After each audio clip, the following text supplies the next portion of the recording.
Hello everyone. Now, before I begin, I want to go ahead and apologize ahead of time because there actually isn't any gameplay footage known to exist for this game.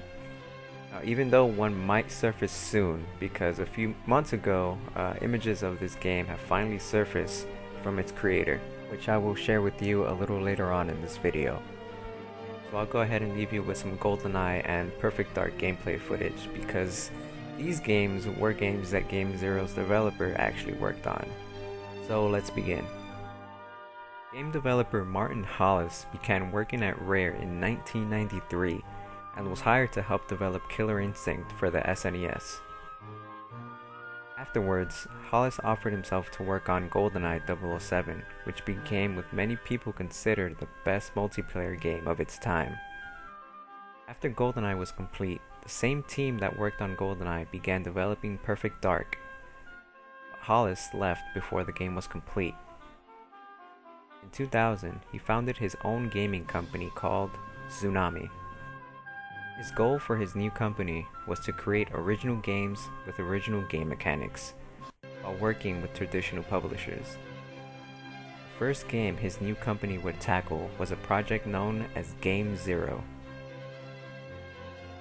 The game was designed around voxels, or blocks, was centered around an unnamed female protagonist. This game was very diverse. You were able to mine rocks and terrain and gain items and resources to build new structures. The environment was set in a fantasy alien planet inhabited by strange yellow creatures.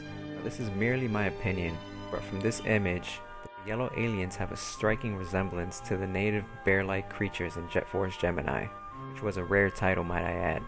Very weird coincidence if you ask me. After 3 long years of development, GameZero was quietly cancelled and was never heard from again.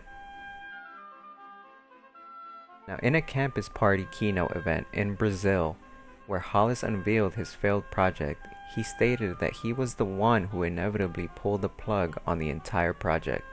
With Tsunami's contract with Nintendo, the game was simply not going to work in cartridge form. The game design wasn't right, and the market wasn't right, as he stated.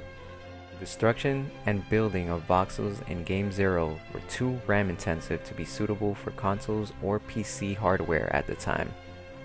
The game was simply ahead of its time. Now, during this keynote will be the first time that we would take a look at GameZero, with only a few images being shown during his presentation.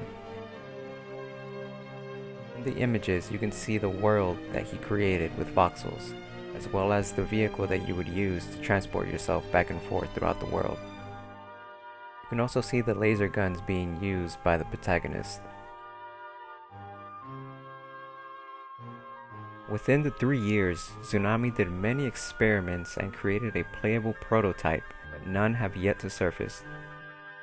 Now, many gamers have compared this unreleased game to a certain franchise that has created a monopoly on the crafting and gaming industry. A game where worlds are rendered with cartoonish style voxel graphics, and players could mine terrain for resources to build new structures. But Hollis has said that he is positive no one has stolen his idea. The world just wasn't ready for GameZero, or what it could have been, or the phenomenon it could have created. Now, sadly, that's all we know of GameZero. Thank you guys for watching, and I'll see you all next time.